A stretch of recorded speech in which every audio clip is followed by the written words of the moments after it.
Let me now share about what we know about this novel coronavirus. This virus comes from the family of coronavirus, which includes other viruses such as MERS and SARS, as well as the milder variants causing common cold. The medical consensus at this moment is that the novel coronavirus is more transmissible, but appears less deadly than SARS. Evidence suggests that the rate of human-to-human transmission of this virus appears to be higher than that of SARS. For now, the evidence also suggests that transmission is mostly via droplets. What this means is that the virus is carried within droplets emitted from an infected person over a short distance, such as when a person coughs or sneezes. If these droplets come into contact with the eyes, nose or mouth of an individual directly or indirectly through hands that have come into contact with these droplets, the individual may become infected. To clarify, there is no evidence currently to suggest that the virus is airborne. There are other viruses, such as the chickenpox, which can easily be transported via air currents and do not require droplets to contact the eyes or nose. The novel coronavirus is not in this category of viruses. The novel coronavirus could also transmit through surface contact. Let me explain. When a person sneezes or coughs, the droplets fall onto the surfaces of tables and chairs, and the virus may remain alive for up to a few days.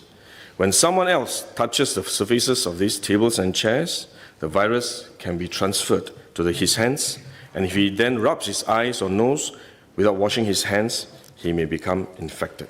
So we should wash our hands.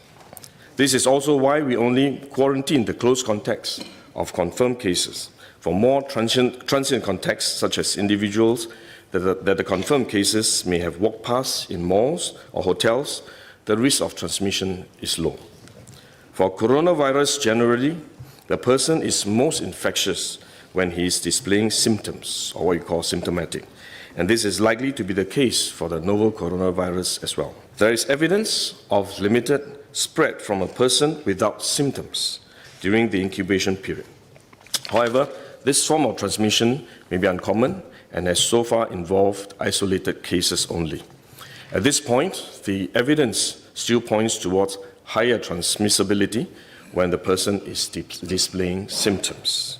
As such, medical professionals, both overseas and in Singapore, have advised that the most effective way that we can protect ourselves is to practice good personal hygiene.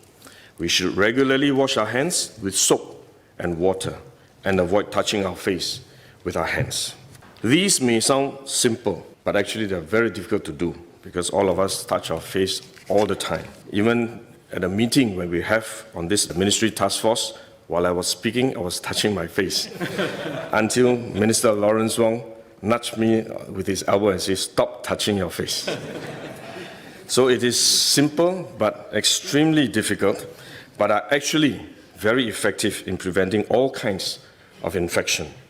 Potential infection from asymptomatic persons, in fact, is less likely to be from coughing or sneezing directly because they don't have symptoms. They are not sneezing or coughing, but more likely by touching contaminated surfaces, for which masks offer no protection. Wearing a mask when we are well often gives us a false sense of security instead, and we are more likely to touch our faces when we constantly adjust our masks, which is one way the disease spreads.